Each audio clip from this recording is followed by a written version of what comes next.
বিসমিল্লাহির রহমানির রহিম। আমাদের অনলাইন শিক্ষা কার্যক্রমে আমরা রসায়ন বিজ্ঞান অংশে যৌগমূলকের যোজনী এই বিষয়টি নিয়ে আমরা আলোচনা করছি। পূর্বের ক্লাসের ধারাবাহিকতায় এখন যৌগমূলকের যোজনী আমরা কিভাবে সহজে বের করতে পারি এই বিষয়টা নিয়ে সংক্ষেপে আমি ইনশাল্লাহ দেখাচ্ছি, যেটা আমি পূর্বেও কিছুটা আলোচনা করেছি। আমাদের ফার্স্ট যেটা জানতে হবে তা হলো যে যৌগমূলক এবং যৌগ এটা কি। হয়তো আমাদের প্রশ্নটা আরেকটু ভিন্ন হতে পারতো যে যৌগমূলক আসলে কি। তা আমি একটু জটিলতা এড়ানোর জন্যই আমি বিষয়টাকে একটু কম্পারেবল আলোচনায় তোমাকে নিয়ে যাচ্ছি। একটু দেখো, প্রথমত যৌগমূলক কি। যৌগমূলক হলো এরকম একটা ধারণা, দুইটা বৈশিষ্ট্য তার মধ্যে আমরা খুঁজে পাবো। বিভিন্ন মৌলের পরমাণুর দল। কি বললাম? বিভিন্ন মৌলের পরমাণুর দল রাসায়নিক বিক্রিয়াতে একটি মাত্র পরমাণু ন্যায় আচরণ করে। আচ্ছা, আমরা একটু খুব সিম্পল একটা উদাহরণ দেই। যেমন দেখো, আমি যদি সোডিয়ামের সাথে তোমার বিক্রিয়া দেই হলো ক্লোরিনের, তাহলে একটা সোডিয়াম একটা ক্লোরিনকে ধরে। ঠিক এই একটা সোডিয়াম যে কাজ করছে, এই অ্যামোনিয়ামের বেলায় NH4 এখানে ওই 5 জন মিলে ওই একই কাজ করতেছে, ওই একটা মাত্র ক্লোরিনের সাথে যুক্ত হচ্ছে। তাহলে আমরা কিন্তু বলতেই পারি যে এই জায়গায় একটা সোডিয়াম যে কাজ করলো, এখানে এই 5 জন পরমাণু মিলে ঠিক সেম কাজ করলো। তখন এই 5টা পরমাণুর এই দলকে বলা হবে যৌগমূলক। ক্লিয়ার? যৌগমূলক সম্পর্কে ধারণা? জি স্যার, ক্লিয়ার। যৌগমূলকের মধ্যে দুইটা প্লাস আছে, একটা অ্যামোনিয়াম আর একটা হলো ফসফোনিয়াম।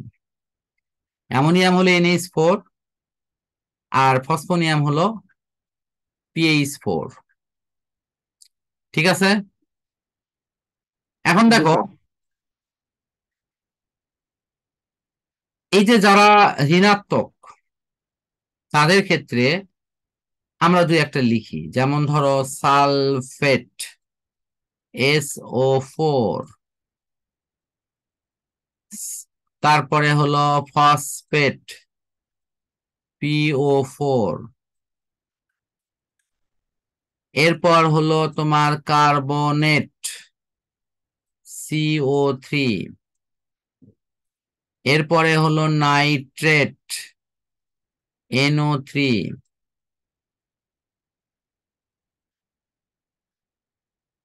তো এই যে আমি 4টে লিখেছি, এদের কিন্তু আবার নিজস্ব যোজনী আছে। তো যোজনীগুলো কত? যেমন এটার যোজনী হলো তোমার -2, এটার যোজনী হলো -3, এটার যোজনী হলো -2, এটার যোজনী হলো -1। শুধু মাইনাস চিহ্ন দিলেই হবে। ক্লিয়ার? এখন দেখো, জি স্যার। আমরা এরপর এই সালফেট থেকে তার একটা ছোট গ্রুপ আছে, তার নাম হলো সালফাইড SO3।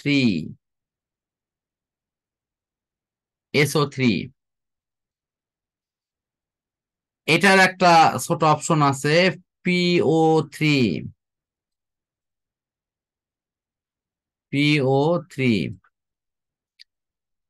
এটার একটা অপশন আছে, সেটা হলো NO2।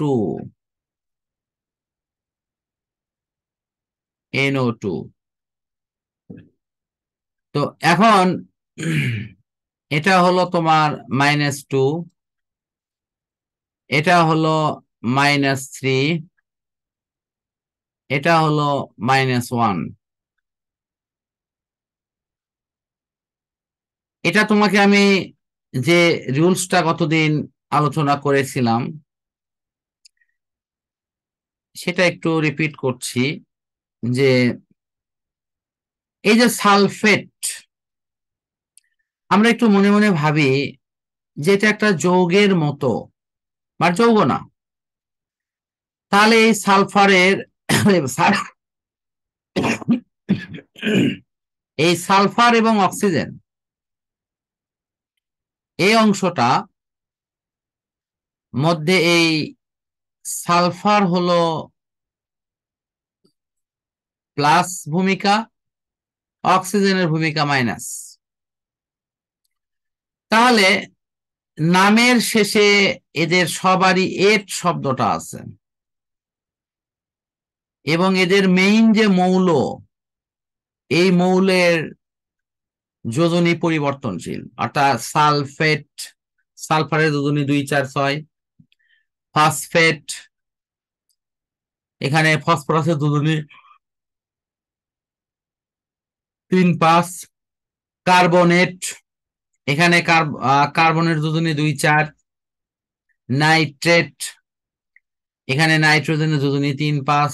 এভাবে যোজনী দেয়া আছে। প্রশ্ন হলো, আমরা এখানে এট নামের শেষে থাকায় এখানে বড় যোজনী ব্যবহার করব। সালফারের যোজনী 2, 4, 6 আছে, আমরা এখানে বড়টা নেব 6। হবে। তাহলে এখানে তুমি যদি ব্যবহার করো অক্সিজেনের যোজনী কিন্তু -2, এটা ফিক্সড। তাহলে 8, এখানে 4টা অক্সিজেনের যোজনী হলো কত?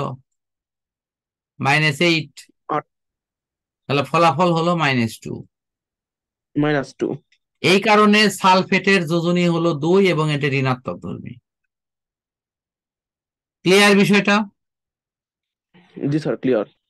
এরকম ফসফেটের বেলায় তুমি দেখো, ফসফেট হলো 5, বড় যোজনী, আর অক্সিজেনের হলো 2, 3 দুগুণে 6। ফলাফল হলো -1। -1। আশা করি বুঝতে পারছো কেন 1 হয়েছে ফলাফল। জি স্যার, যোগ বিয়োগ করে। আহ ঠিক এটাও তাই। কার্বনের যোজনী হলো তোমার কত? +4। এখানে 3 দুগুণে কত? 6। ফলাফল -2। ঠিক বললাম কি? জি স্যার। নাইট্রেট, স্যার, একটা নাইট্রোজেন। প্রশ্ন স্যার। হ্যাঁ বলো। স্যার, ওই যে একটু আগেরটা যেটা স্যার, মানে PO4 যেটা, হ্যাঁ, সেখানে স্যার অক্সিজেনের ক্ষেত্রে -6 কেন হলো স্যার? 4 দুগুণে 8 হওয়ার কথা না? আমি মনে হয় ওখানে একটা ভুল লিখছি, একটু খেয়াল করি না অতটা। এখানে ঠিক করে দিচ্ছি ওটা। এটা জি হলো স্যার। 4 দুগুণে 8, নিচেরটার দিকে তাকাচ্ছে আর ওটা লিখছি। এই হলো 3। যোজনী মিলছে এখন? জি স্যার। জি আচ্ছা স্যার, ঠিক আছে, মিলছে। Thank you. এটা দেখানোর জন্য আসলে আমি ওই নিচের দিকে তাকাচ্ছি, 3-এর দিকে, 3-এর দিকে তাকিয়ে লিখছি ওটা। আর জি স্যার, এটাকে ভুলে যাওয়াটা নাইট্রোজেন খুব যোজনী স্বাভাবিক। 3, 5। এটা কত? 5 আর হলো কত? 3 দুগুণে 6। হয়। ফলাফল কত? -1। -1। বুঝতে পারছো কি? এখন আসো এই জি স্যার। নাইট্রেট থেকে আসো। এখানে নাই, এখানে যোজনী বড়টা নেওয়া হয়েছে, এখানে নামের শেষে আইট আছে। এদের নামের শেষে কি আছে? 8। আইট আছে। তুমি উচ্চারণ করো, সবার নামের শেষে আইট আছে। জি স্যার, 8 আছে নাইট্রাইট। কি? নাইট্রাইট, ফসফাইট, সালফাইট, আইট আছে। জি স্যার, 8 আছে। তাহলে এখন এই নাইট্রোজেনের 3 আর 5, তাহলে ছোট যোজনী হলো 3। আর এখানে 3, অক্সিজেন 2 দুগুণে এখানে 4। অক্সিজেন কত? 2, 2 দুগুণে 4। ফলাফল -1। -1। ঠিক আছে কি? জি স্যার, ঠিক ঠিক আছে। আচ্ছা, ফসফরাসের এখানে 5, আর এখানে তাহলে কত হবে? আইট আছে যেহেতু 3, 5-এর নিচে 3।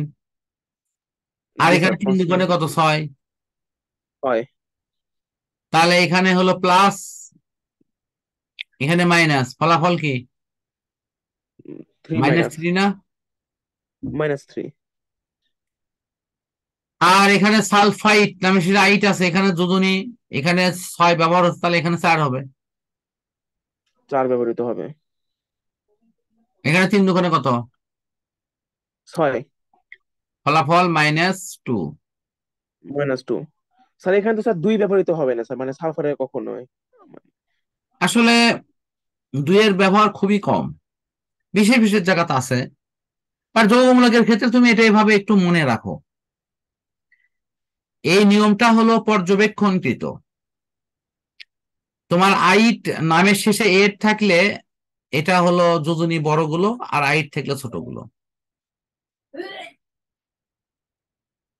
ঠিক আছে কি? জি স্যার। আচ্ছা, এখন একটু অলিখিত ভাবে কিছু জিনিস দেখায়, যেমন হাইড্রক্সিল। ওকে, এটা তো বুঝতেই পারছো, এটা -2।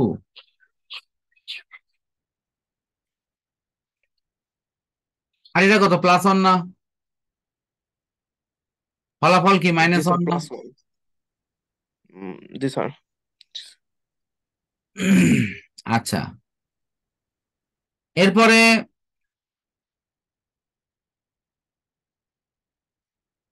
অ্যামোনিয়াম।